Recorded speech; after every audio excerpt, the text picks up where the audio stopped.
প্রিয় ভাইরা আমার, বন্ধুগণ আমার, মক্কা না ধরে এক চুবড়িতের মধ্যে বসবাস করত মা এবং সন্তান। ছোট্ট একটা সন্তান নিয়ে একটা মা বসবাস করত। রাসূল আকরাম সাল্লাল্লাহু আলাইহি সাল্লাম যখন উহুদের যুদ্ধের জন্য দামামা বেজে গেল, উহুদের যুদ্ধের জন্য যখন দামামা বেজে গেল, রাসূল সাল্লাল্লাহু আলাইহি সাল্লামকে সাহাবায়ে কেরামরা বিভিন্নভাবে অস্ত্র দিয়া শস্ত্র দিয়া, তারা নিজের সন্তান দিয়া, পিতা দিয়া, নিজের স্বামীকে দিয়া সাহায্য সহযোগিতা শুরু করেছিল। এমন সময় ঝুপড়িতে বসা এক মহিলা চোখের পানি ফেলে কাঁদতে লাগলেন।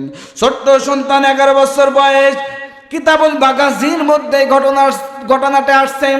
এই সাহাবী রাসূল সাল্লাল্লাহু আলাইহি সাল্লামকে এত ভালোবাসতো, এত মহব্বত করত।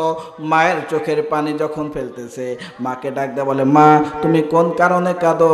কোন কারণে চোখের পানি ফেলে কাঁদো? তোমার চোখের পানি তো আমি সহ্য করতে পারি না। ও মা, তোমার চোখের পানি আমি সহ্য করতে পারি না। কোন কারণে কাঁদো? তোমার কি বাবার কথা মনে পড়েছে নাকি সেই কারণে কাঁদো? নাকি তোমার বাবা, তোমার ঘর নাই, বাড়ি নাই, এই কারণে তুমি কাঁদো নাকি? মা ডাক দে বলে, সন্তান, আমি আমার ঘর নাই, বাড়ি নাই কারণে কাঁদি না, আমার স্বামী নাই এই কারণে কাঁদি না। আমি কাঁদি রাসূল আকরাম সাল্লাল্লাহু আলাইহি সাল্লাম কোরআনকে প্রতিষ্ঠা করার জন্য, কালিমার পতাকা উত্তীর্ণ করার জন্য রাসূল আকরাম সাল্লাল্লাহু আলাইহি সাল্লাম মানুষদেরকে ডাক দিয়েছেন। মানুষগুলো খাদ্য দিয়া, শস্ত্র দিয়া, মানুষগুলো টাকা দিয়া, পয়সা দিয়া, স্বর্ণ দিয়া আল্লাহ রাসূলকে সাহায্য সহযোগিতা করছেন। কিন্তু আমার তো দেওয়ার মতো কোনো সম্বল নাই, আমি তো কি দিয়ে রাসূলকে সাহায্য সহযোগিতা করব?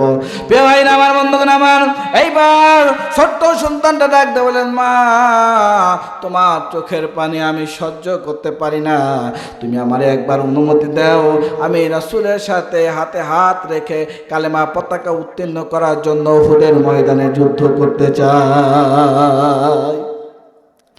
এইবার ডাকতে বলেন, ও ছোট্ট সন্তান, যুদ্ধ করার মতো তোমার তো বয়স হয় নাই, তোমার সম্বল নাই, অস্ত্র নাই, শক্তি নাই, তুমি কি দিয়ে যুদ্ধ করবা? এইবার ডাকতে বলে, মা তুমি একটা অনুমতি দাও।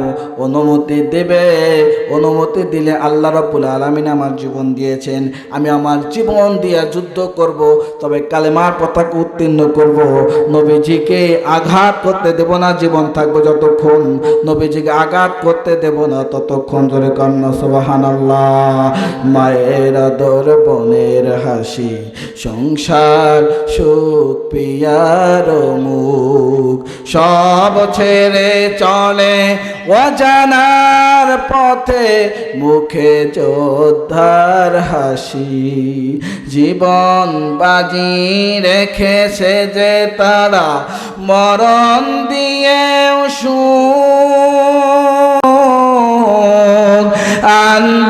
আনবে ভাঙা মাছ নদে, রাশিদার সেরা যুগ।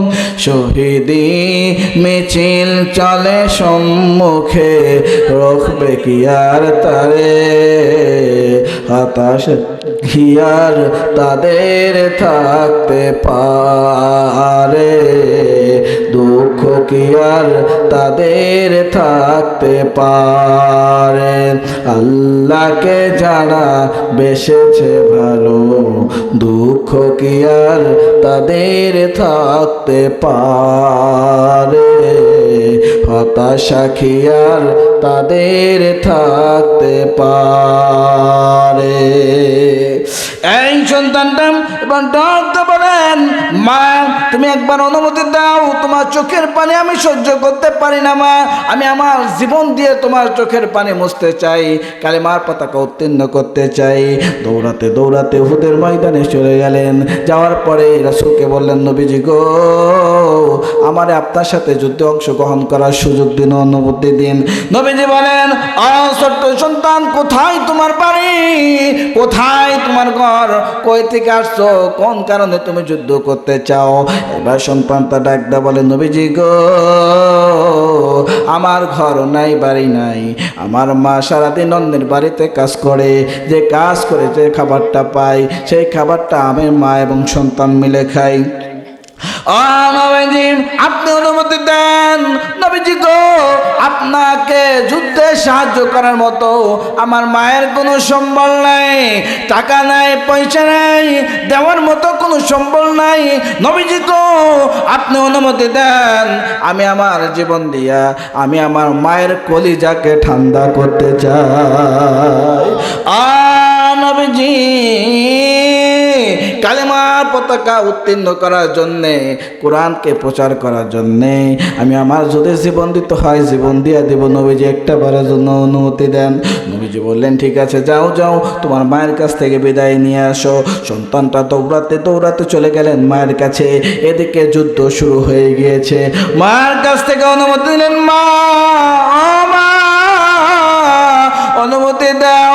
নবীজি অনুমতি দিয়েছেন, তুমি চতুর্পাশ বেষ্টন করে ঘোরো। তুমি কেন ঘোরো? একটু থমকে দাঁড়ায় যাও, বসো বসো, একটু রেস্ট নাও, বিশ্রাম নাও। এইবার সাহাবী ডাকতে বলেন, নবীজি গো আমার তো সম্বল নাই, কোনো অস্ত্র নাই। নবীজি গো আপনার কাফের মুশরিকের সাথে যুদ্ধ করার মতো শক্তিও নাই, যুদ্ধের পোশাক আমার গায়ে নাই। নবীজি আমি যুদ্ধর জমিনে নেমে পড়েছি। নবীজি গো আমি আমার মাকে কথা দিয়েছি, আল্লাহকে বিশ্বাস করেছি, আল্লাহকে বড় ভালোবাসি। কালিমার পতাকা উত্তীর্ণ করার জন্যে আমি আমার জীবন দেওয়ার প্রতিজ্ঞা করেছি। নবীজি গো আমি আপনার চতুর্পাশ বেষ্টন করে থাকবো। কাফের মুশরিকরা তীর নিক্ষেপ করবে, দূর থেকে তীর নিক্ষেপ করবে, আমি আমার কলিজা দিয়ে আমার জীবন দিয়ে আপনাকে বাঁচাইয়া দেব। আমি আমার জীবন থাকতে আপনার গায়ে তীর মারতে দেব না নবীজি। এইবার ছোট্ট সাহাবী খুলনার নবীজির চতুর্পাশ খালি ঘোরে, শুধু দৌড়ায় আর দৌড়ায়। এমন সময় শত্রুপক্ষর তীর এসে খুলনাদের পায়ে লাগে। পায়ে লাগার পরে ন্যাংরাতে ন্যাংরাতে দৌড়াতে শুরু করলো। আর এক পায়ে লাগে, দুটি পায়ে অসংখ্য অগণিত তীর নিক্ষেপ হয়ে গেল। এইবার ছোট্ট সাহাবী তারপরে থমকে দাঁড়ায় না, তারপরে থমকে দাঁড়ায় না, চতুর্পাশ বেষ্টন করতে দৌড়াতে থাকে। শরীরের মধ্যে অসংখ্য অগণিত তীর নিক্ষেপ হয়ে গেল। ডান চোখে তীর নিক্ষেপ হয়ে বাম দিক দিয়ে বাইর হয়ে গেল, পিছন দিক দিয়ে বাইর হয়ে গেল। তীরের সাথে চোখটা তাকায় তাকায় আছে। এই দৃশ্য দেখার পরে নবীজি বলেন, ও ছোট্ট সাহাবী এইবার থমকে দাঁড়া যাও, তোমাকে আর দৌড়াতে হবে না রে, আমি তো সহ্য করতে পারি না রে। ও সাহাবী আমি তো সহ্য করতে পারি না। সাহাবীটা আর থামে না, দৌড়াতে শুরু করলেন। এমন সময় শত্রুপক্ষের কাফের মুশরিকের তীর নিক্ষেপ করেছে। তীরটা কলিজা বরাবর লেগে ভিতর দিয়ে বাহিরে চলে এসেছে, কলিজা বাহির হয়ে গিয়েছে। এবার সাহাবী থমকে পড়ে গেলেন, জমিনের মধ্যে পড়ে গেলেন। যুদ্ধ চলতে শুরু হয়ে গেল, যুদ্ধ চলতেছেন। ওদের ময়দানে শত্রুপক্ষ গিরিপথ যখন তারা ছেড়ে দিলেন মুসলমানেরা, এমন সময় পিছন দিক থেকে কাফের মুশরিকরা যখন ভিতরে প্রবেশ করে, নবীজির দান্দা মোবারক শহীদ হয়ে গেল। নবীজির মাথার উপর দিয়ে মাথা দিয়ে তীর নিক্ষেপ হয়ে গেল। নবীজি বেহুশ হয়ে পড়ে গেলেন। সারা উহুদের ময়দানে লালে লাল হয়ে গেল, সাহাবায়ে কেরামদের রক্তে লালে লাল হয়ে গেল। যুদ্ধ সমাপ্ত হয়ে গেল। ইসলামের বিজয় হয়ে গেল না ইসলামের পরাজয় হলো, কাফের মুশরিকদের বিজয় লাভ করলেন। এমন সময় যুদ্ধ যখন সমাপ্ত হয়ে গেল, যুদ্ধ সমাপ্ত হওয়ার পরে নবীজি ডাক দিয়ে বলেন, তিনি রুগ্ন সুগ্ন। এমন সময় সাহাবীদেরকে ডাক দিয়ে বলেন, সাহাবীরা রে দেখো দেখো আমার কোন সাহাবীরা কোথায় আছে, তারা শহীদ হয়ে গিয়েছেন। আমার শহীদ সাহাবীদের লাশটাকে একত্রিত করো। সাহাবীদের লাশ যখন একত্রিত করা হয়ে গেল, এমন সময় লক্ষ্য করে দেখে নবীজি ডাক দিয়ে বলেন, ও সাহাবীরা আমার ছোট্ট সাহাবীটা কই?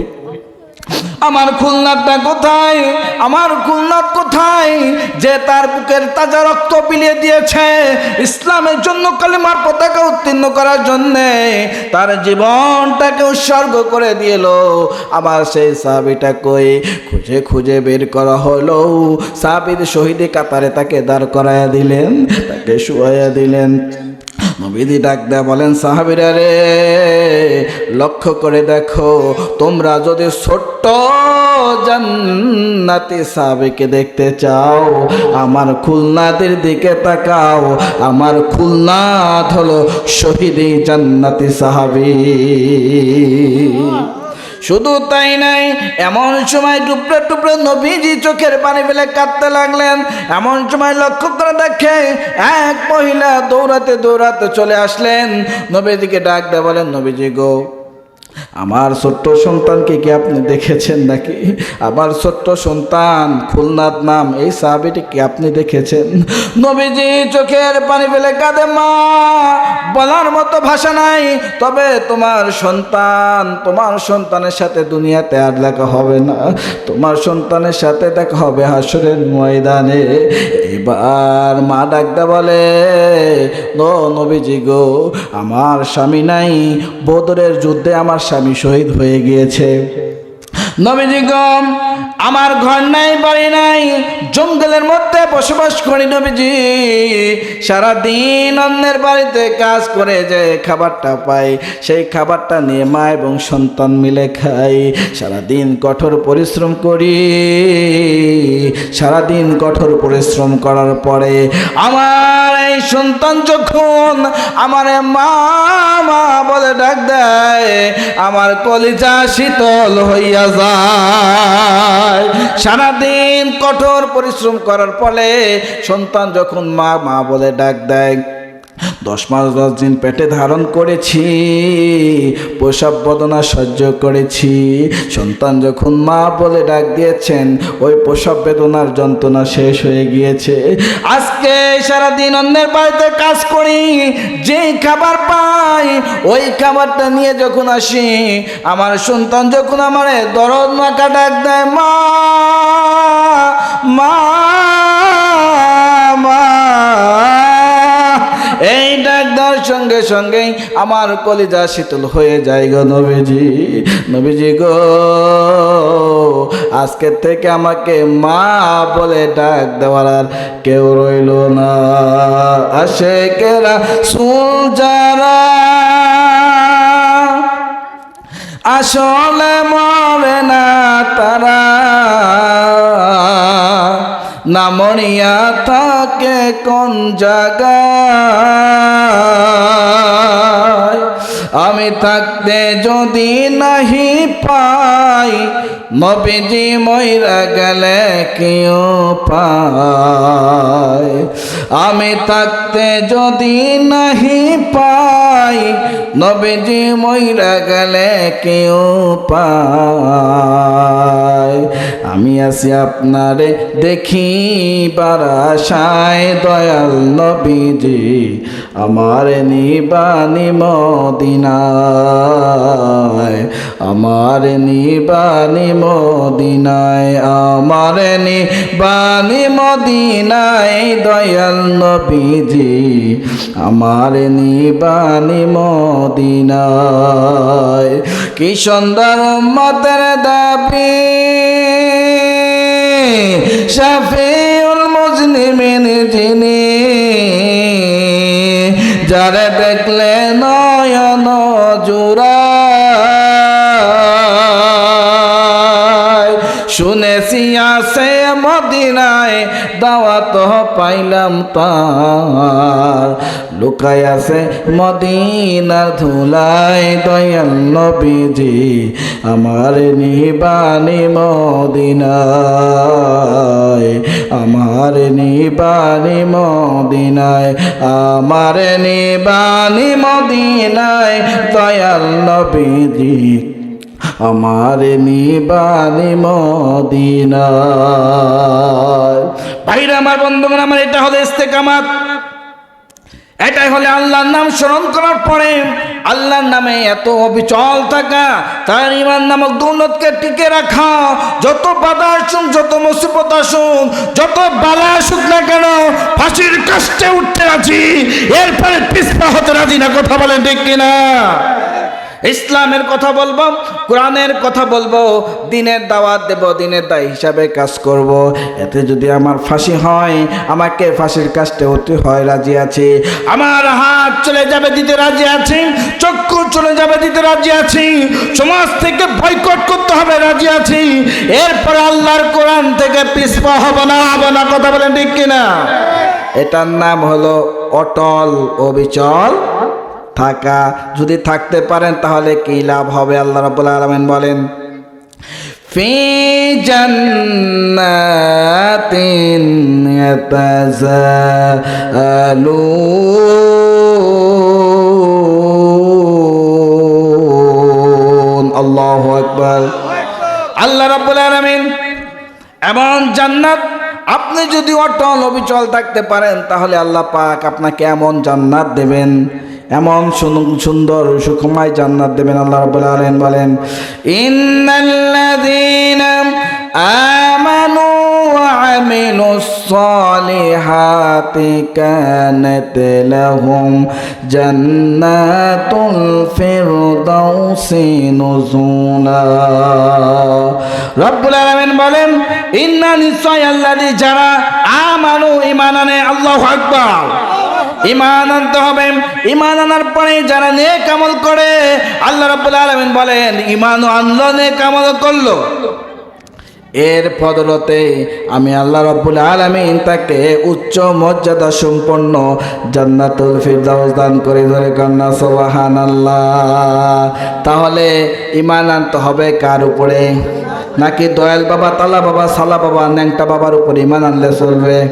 ধরে কন, ঈমান আনতে হবে কার উপরে? এরপরে নেক আমলও কিন্তু করতে হবে। যারা বলে নামাজ পড়বো জীবনে একবার, এদেরকে জুতা পেটা করার দরকার আছে না নাই? এটা হলো কোরআন বিরোধী, কোরআন বিপরীত কথা। কথা বলেন ঠিক কিনা? নামাজ ও জীবনে একবার। আর আল্লাহ বললেন তুমি ঈমানও আনবা, নেক আমলও করবা, তাহলে আল্লাহ পাক বলেন আমি তোমাকে জান্নাত দেব। আবার কি ভান্ডারি গান, ও হে লাল চাঁদ নৌকার মাঝি আমায় করিও পার, আছে না নাই?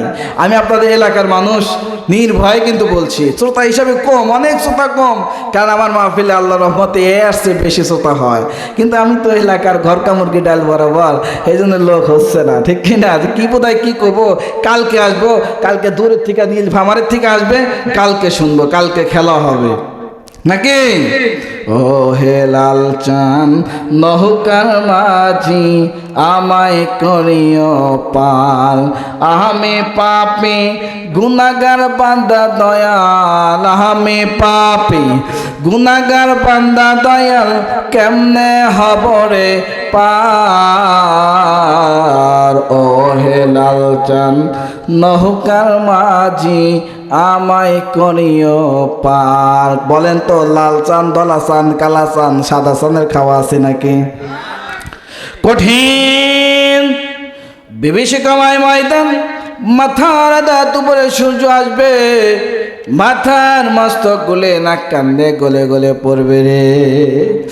এক নয় দুই নয় 50,000 বছর দাঁড়িয়ে থাকতে হবে। আদম আলাইহিস সালাম থেকে শুরু করে নিয়ে ঈসা আলাইহিস সালাম পর্যন্ত সকল নবী রাসূলগণ ইয়া নাফসি করবে, আর এই শয়তানগুলি লাল চানের দোহাই দেয়, লাল চান বলে পার করবে। কত বড় শয়তান! সেদিন সকল নবীর উম্মতরা বিশ্ব নবীর কাছে এসে বলবেন, নবীজি গো একটু সুপারিশের ব্যবস্থা করে দেন, একটু সুপারিশের ব্যবস্থা করে দেন। এরা কার লাল চান পার করবে, ময়রা দেখ তোর বটাম কেটা করবে। কথা বলে ঠিক আছে না নাই? পে ভাই না আমার বন্ধুগণ, আমার আসতেছে হুজুর, আসতেছে, আসা পর্যন্ত থাকবেন না ভাগবেন। প্রিয় ভাইরা আমার, একটা জিনিস মনে রাখবেন, আপনাকে মরতে হবে, আমাকে মরতে হবে। এই যে আজকে কথা বলতেছি, কখন মারা যাব? আমার আব্বারে চেনেন, মৌলানা আবুল হোসেন হেলালি সাহেব, ওখানে এখনো জীবিত আছেন, আল্লাহ ওনার জন্য দোয়া করবেন। কখন বোধহয় ফুরিয়ে যাবে এই কণ্ঠ, এই লোক আর পাবো? আপনাদের সামনে থেকে কত মানুষ চলে গিয়েছে, আপনার বাবা চলে গিয়েছে, দেখতে দেখতে কত মানুষ, কত বন্ধু চলে গেল। আহা, তারা আর কোনোদিন ফিরে আসলো না। মন মাঝি খবরদার, মন মাঝি খবরদার, আমার তরি যেন বেড়ে না, আমার নৌকা যেন ডোবে না। মন মাঝি খবরদার, 3.5 হাতে নৌকার খাঁচা, মন মাঝি রে ঘন ঘন জোড়া।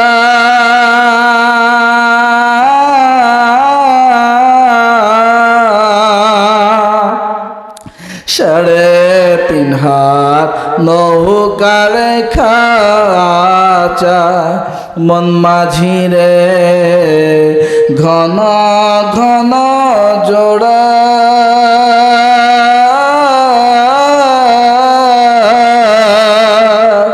সেই নৌকা খান বাইতে আমার ঘর হয়েছে জোড়া রে। মন মাঝি খবরদার, মস্তুলিয়া উঠিয়া রে মাঝি, মন মাঝি রে এদিক ওদিক চায়।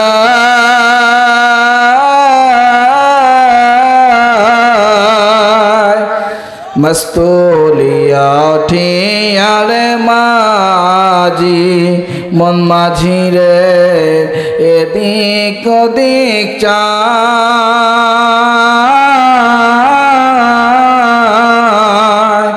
পেছন ফিরে চায়া দেখো রে বেলা ডুবে যায় রে। মন মাঝি খবরদার, আমার তরি যেন বেড়ে না, আমার নৌকা যেন ডোবে না। মন মাঝি খবরদার। লিল্লাহে তাকবীর, লিল্লাহে তাকবীর।